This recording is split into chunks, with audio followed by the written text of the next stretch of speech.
Merci.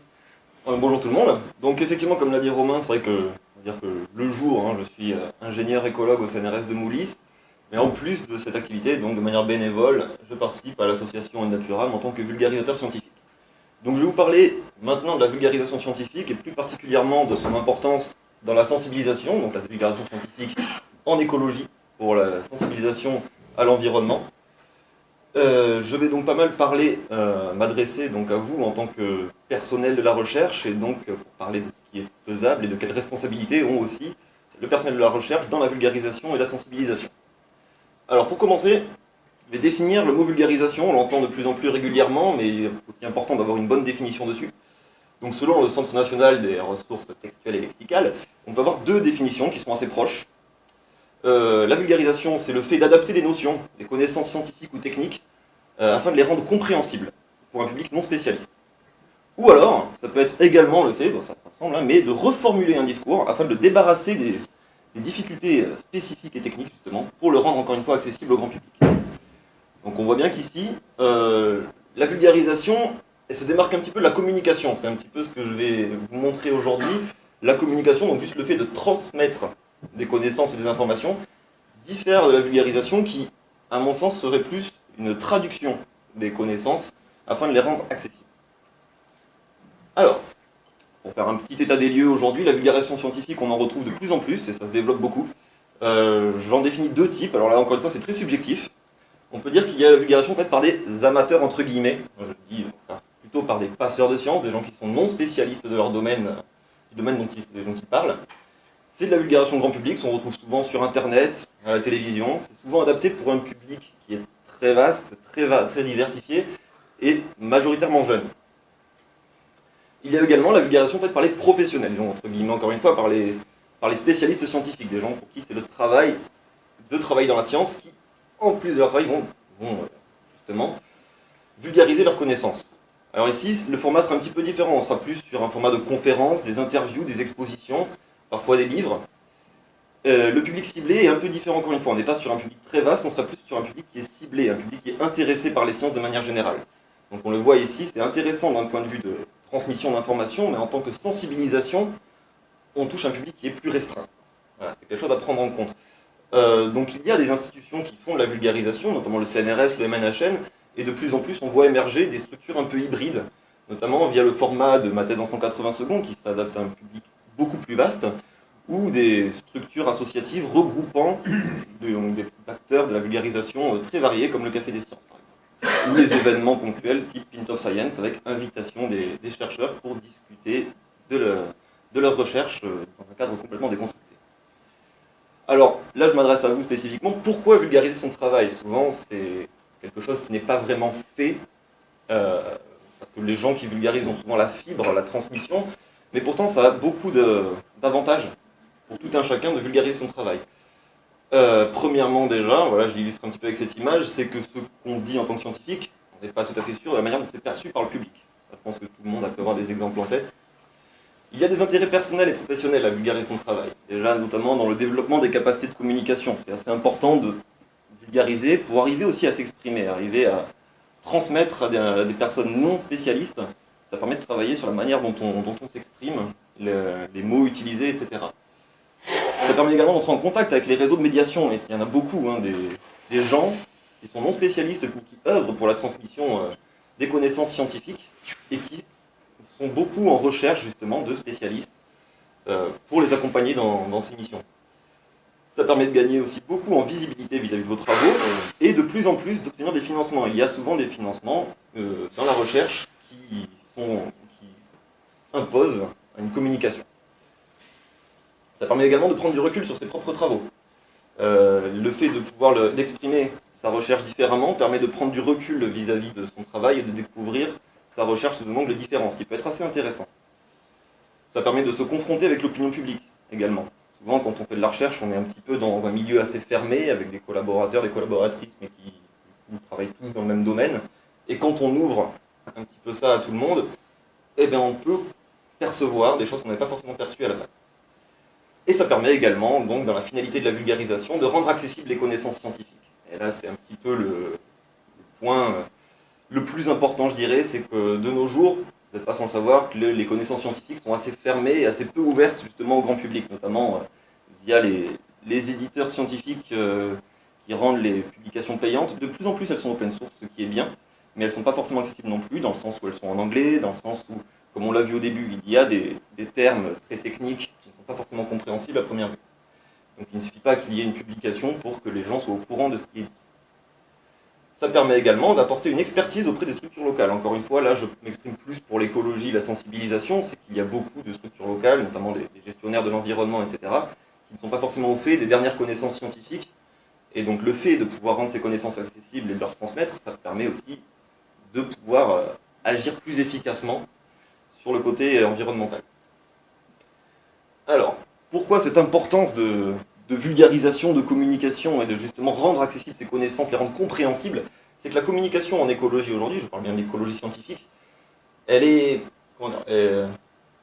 elle est ce qu'elle est. Il y a déjà des bonnes choses.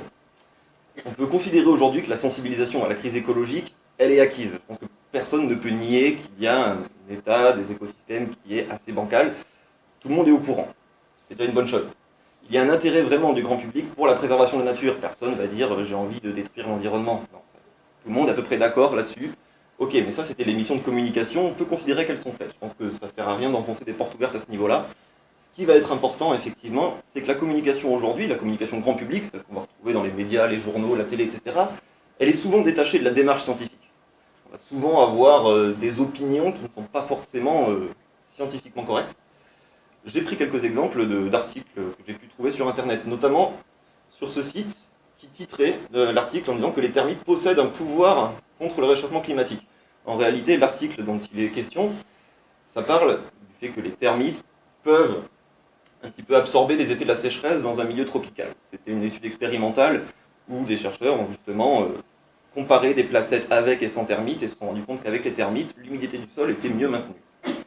Alors de là à extrapoler sur le fait qu'ils possèdent un pouvoir contre le changement climatique, c'est un petit peu surinterprété. Voilà. Et c'est souvent ce qu'on peut trouver dans la communication grand public, une certaine surinterprétation. On peut aussi avoir, alors, même journal, un autre titre, même une autre étude, qui dit que les araignées loups pourraient avoir une influence sur le réchauffement climatique. Alors là, vous voyez que j'ai souligné quand même la conjugaison. D'un côté, on a quand même un présent de vérité générale, alors c'est pas forcément vrai, hein, jamais vraiment une étude scientifique pourra conclure de manière formelle, enfin, en tout cas là c'était pas le cas. De l'autre côté, on a un conditionnel, ce qui est déjà un peu plus correct, effectivement.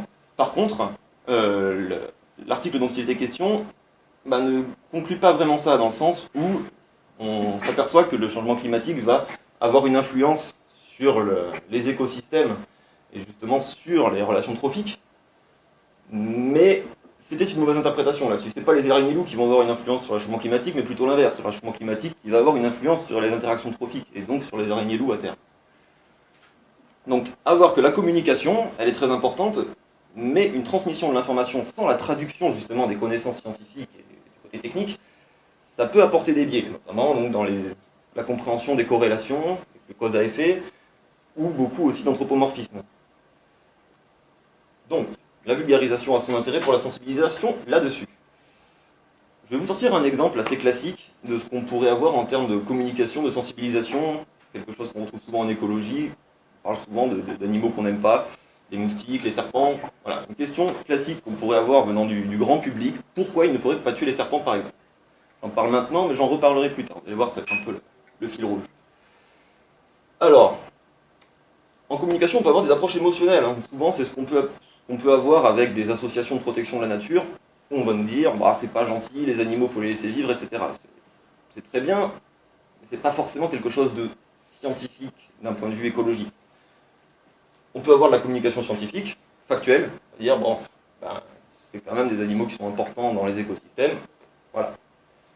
Et on peut avoir la vulgarisation scientifique, on va avoir cette explication du fait. Donc là, le coup des serpents, c'est quelque chose d'assez vaste, hein, je ne vais pas rentrer dans les détails, mais voilà, dire que les serpents ont un rôle central dans les relations trophiques, etc. Donc on voit qu'on a différents ressentis de la part du grand public à ce niveau-là. On peut avoir un ressenti émotionnel, on peut avoir de l'apprentissage, mais où on n'a pas vraiment non plus la réponse à la question, hein, c'est un peu un dire d'expert, on va affirmer quelque chose.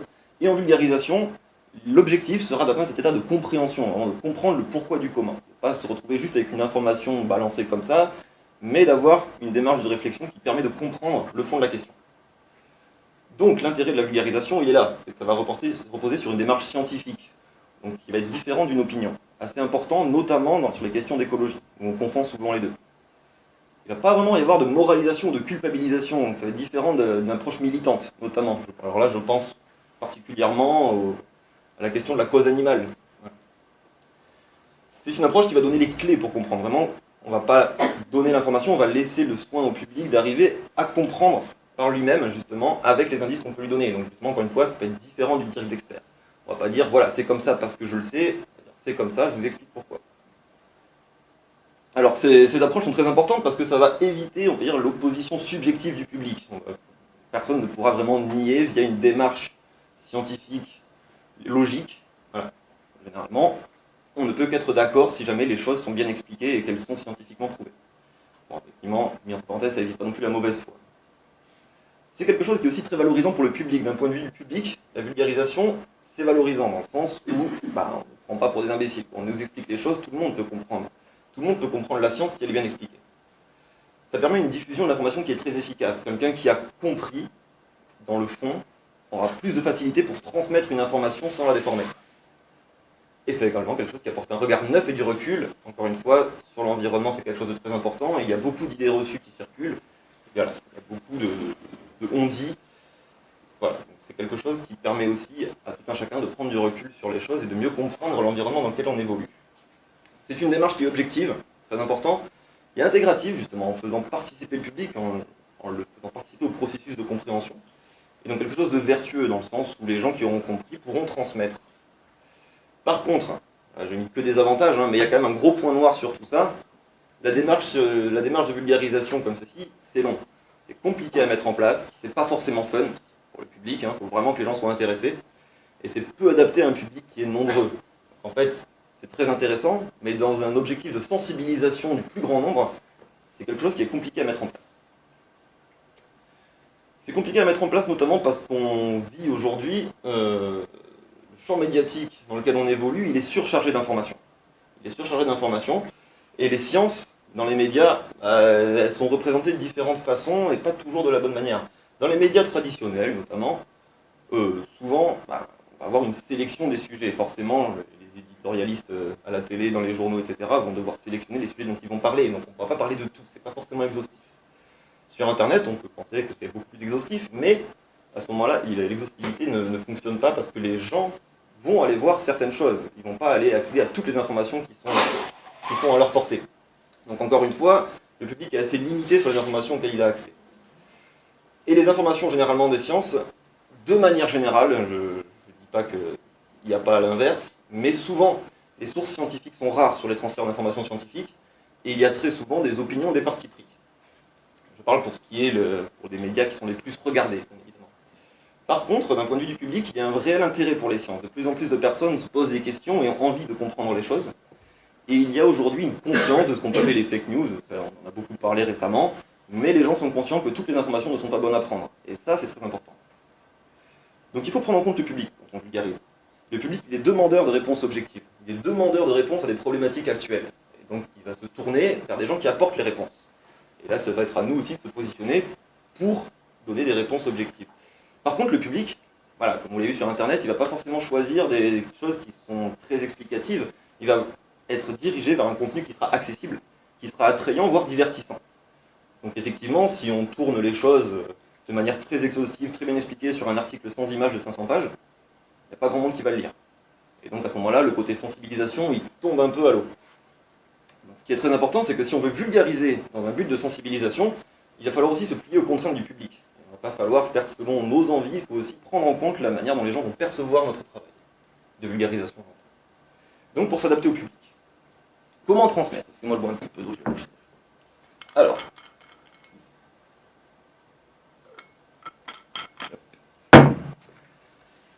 Alors, dans un objectif de sensibilisation, très important, le public qu'on veut sensibiliser, c'est pas le public qui va être volontaire, qui va être intéressé. Généralement, le public qui est déjà intéressé et volontaire, il est déjà sensibilisé.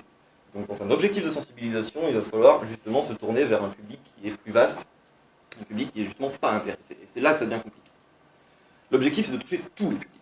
Et donc surtout le public non intéressé. fait un petit tableau. Alors ça vaut ce que ça vaut, j'ai fait ça rapidement. Si jamais on considère le public entre ceux qui sont intéressés ou pas, ceux qui cherchent les informations ou pas, on se retrouve dans différents cas. Donc le public qui cherche l'information, qui est intéressé, bon, celui-là, on peut l'oublier, il va se débrouiller tout seul pour trouver les informations qu'il faut. Il est déjà sensibilisé. Un public qui cherche l'information, donc qui va avoir une problématique, disons une problématique quelconque, un fait de société, imaginons un sujet pour lequel j'ai déjà parlé, le cas du frelon asiatique par exemple. Beaucoup de gens ont été confrontés à ça, on se dit, bon, qu'est-ce qu'on fait? On a une problématique environnementale, ça ne m'intéresse pas forcément, mais on est concerné. Donc voilà, le public, il est intéressé, il cherche, enfin, il n'est pas forcément intéressé à la base par les questions environnementales, mais il cherche une information. Donc on n'a pas forcément son attention, mais on a sa curiosité. C'est déjà un point. A l'inverse, un public qui est intéressé, qui ne cherche pas forcément l'information, quelqu'un qui aime bien l'environnement de manière générale, mais qui ne se pose pas spécialement de questions, on a son attention dès qu'on parlera d'environnement. On n'aura pas forcément sa curiosité dès qu'on va s'adresser à lui. Et le pire, forcément, le public non intéressé qui cherche pas l'information, typiquement quelqu'un qui s'en fout, comment le sensibiliser, ça va être compliqué étant donné que on n'a ni sa curiosité ni son attention. Pour ça, ce qui est important, c'est que donc en termes de vulgarisation, on va avoir différents formats. Un public qui est intéressé, on n'a pas forcément sa curiosité, mais on a son attention. On peut lui fournir un format plutôt lourd. Entre guillemets, des conférences, des livres. Effectivement, il va se diriger vers ça. Un public qui n'est pas intéressé, pour lequel on n'a pas son attention, il va falloir lui proposer des formats légers, quelque chose d'accessible. Donc des articles courts, des vidéos, et surtout quelque chose de libre d'accès. Généralement, les gens qui ne sont pas forcément intéressés n'iront pas payer pour accéder à une information. Inversement, donc un public qui cherche l'information qui n'est pas intéressé, à ce moment-là, lui, on a sa curiosité, mais pour avoir son attention, il va falloir montrer que ce qu'on peut lui apporter est différent de ce qu'il peut trouver ailleurs, dans le sens où, cette fois-ci, on va plutôt cibler la communication, la vulgarisation, et surtout revendiquer le côté scientifique. Et ça, c'est important. Dans l'écologie, je vous l'ai dit, on fait encore aujourd'hui un gros amalgame entre l'opinion et la science, en termes d'écologie. Beaucoup de gens, on peut leur annoncer des faits scientifiques, ils vont répondre, c'est votre opinion, moi j'ai la mienne. Voilà, quand même dans une situation un peu compliquée. Donc il faut revendiquer la science, il faut citer les sources scientifiques, il faut absolument essayer de reposer sur une démarche scientifique solide.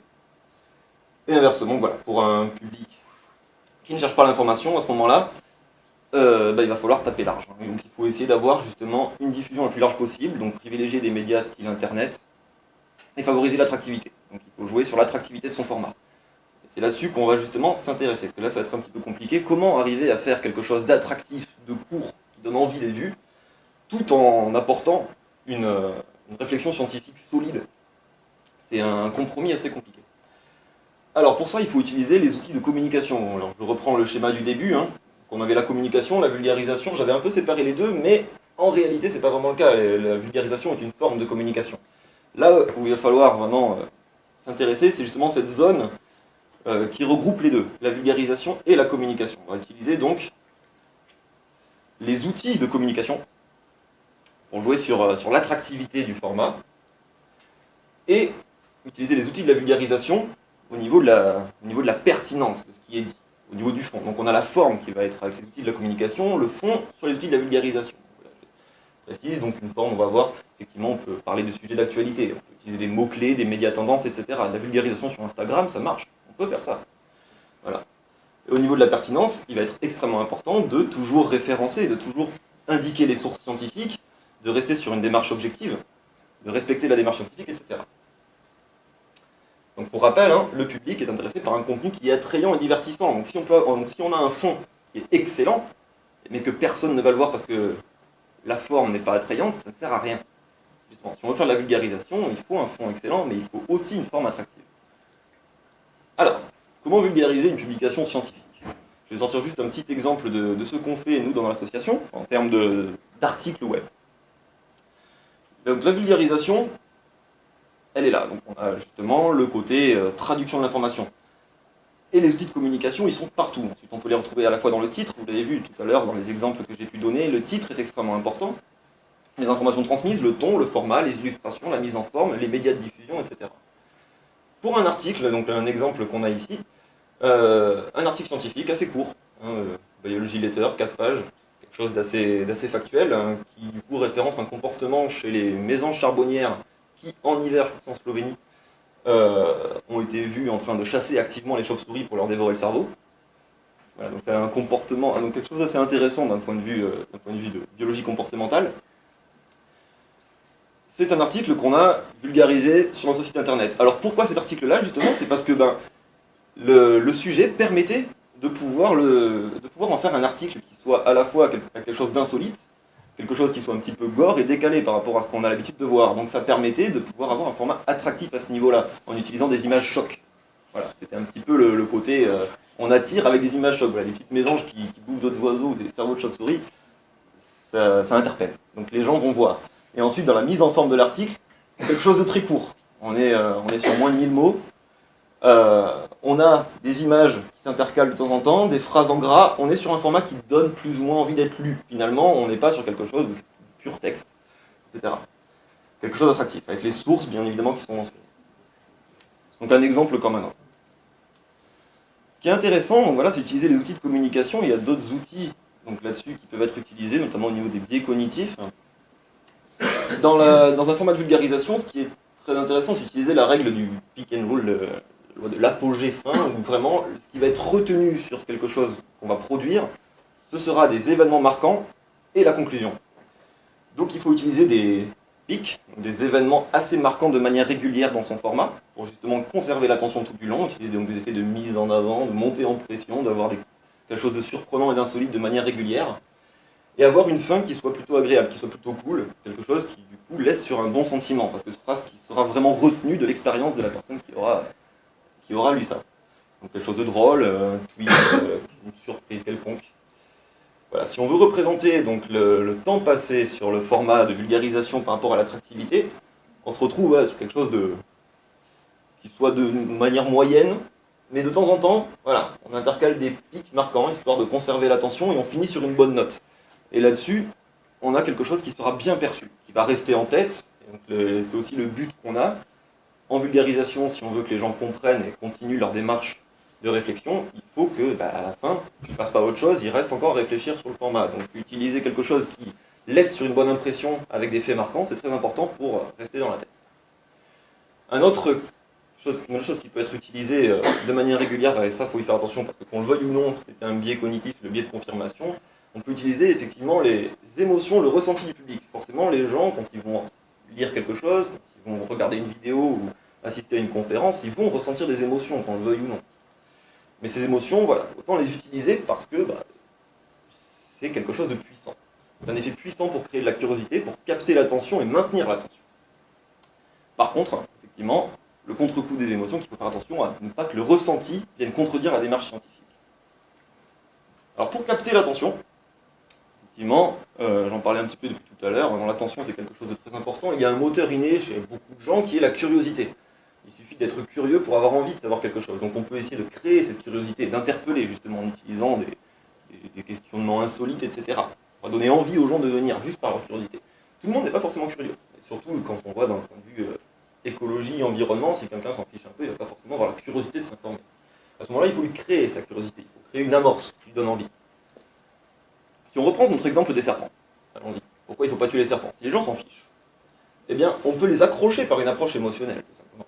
On peut dire, on peut leur créer du ressenti, leur dire c'est pas cool, t'es méchant, et bon, au moins, ils se sentiront impliqués. Et à partir de là, on peut développer sur un aspect de communication, on peut expliquer le pourquoi.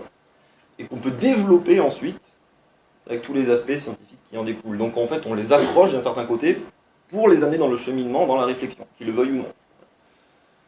C'est un petit peu ce qu'on peut simplifier, quelque chose où on va attirer le public, expliquer et développer le questionnement. Ça marche assez bien. Donc cette accroche émotionnelle, elle est multiple. On peut donc, pour capter et maintenir l'attention, ça peut se faire de différentes manières, dans différents formats. Pour la communication directe, qu'on soit en conférence, sur un stand, en exposition, etc., face au public, des choses qui marchent bien, ce sera d'utiliser des images. Donc là, bon, à la base, cette conférence, je l'avais fait dans le but de sensibiliser aux amphibiens et reptiles, donc j'ai gardé des images d'amphibiens et reptiles. Donc voilà, on peut mettre des images de serpents menaçants, ça va faire peur, ça va choquer. On peut mettre des images de crapauds mignons, on va dire « oh, c'est fou », voilà, mais on est accroché encore une fois. Les images de crapauds dégueulasses, ça existe aussi, avec des tétards qui leur sortent de la peau, la fameuse grenouille du genre Pita. Ou alors d'autres images qui sont tout aussi évocatrices. Là, encore une fois, on peut capter l'attention avec tout ça. Par contre, ce qui est important, une fois que l'attention est captée, une fois qu'on a l'émotion du public, faut faire attention à ne pas que cette émotion dérive et qu'on aille faire de l'anthropomorphisme. Par exemple, prenons l'exemple du crapaud mignon. Ah, c'est tout mignon, il est tout gonflé, et en plus si on met le son, il fait des petits cris, je sais pas si vous avez déjà vu cette vidéo. L'animal, il est en stress monstrueux, là. D'un point de vue du bien-être animal, c'est une catastrophe de voir ça. Donc, il faut faire attention à ce que l'émotion, justement, par des biais d'anthropomorphisme ou autre, ne vienne pas contredire le propos. C'est pour ça qu'il faut, une fois qu'on a capté l'attention, penser un peu à désamorcer cette émotion, en remettant dans le contexte, puis en expliquant et en développant, on retrouve voilà, la démarche. On peut utiliser des cas qu'on retrouve aujourd'hui à foison sur Internet. Hein. Donc, j'ai mis piège à clic pour rester poli, mais on connaît bien le terme putaclic aussi. Des choses qui donnent envie de cliquer pour accéder à un contenu. Très important, puisqu'effectivement, si on se replace dans le contexte d'un champ médiatique surchargé, rappelez-vous, il faut que si on propose un contenu, il se démarque un petit peu des autres aussi. Il faut qu'il donne envie d'être cliqué par rapport à d'autres choses. Ça permet de créer de la curiosité. C'est très efficace pour la communication indirecte. Voilà, quand on n'est pas face au public, qu'on n'est pas là pour apporter de la curiosité, la seule visibilité qu'il va avoir avant d'accéder au contenu, ce sera ce petit résumé, cette petite vignette de vidéo sur YouTube, ce titre, etc. Prenons par exemple une conférence qui pourrait être tout à fait intéressante, où on parle de la morphologie des parties génitales chez les mâles de la certidée. Bon, je pense que le public, il sera, s'il n'est pas intéressé de base, il va pas être foufou. Par contre, si on présente les choses différemment, en disant que les lézards ont 2 pénis, là tout de suite on accroche un petit peu plus. Les gens vont avoir envie d'en savoir plus, alors que techniquement on a le même sujet.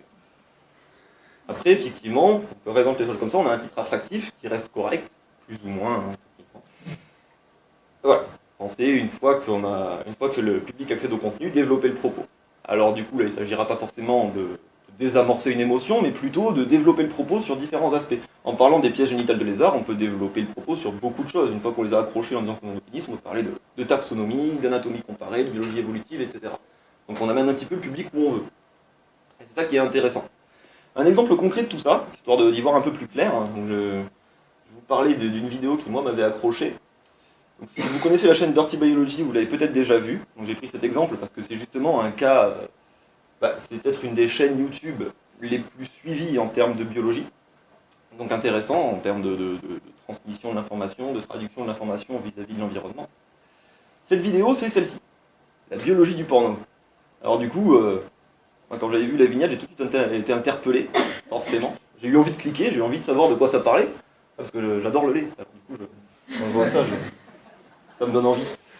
Alors, le sujet de la vidéo repose sur le fait qu'il y a une étude qui a montré que la production de sperme chez les hommes varie suivant le type d'œuvre pornographique qui est visionnée. Pourquoi pas?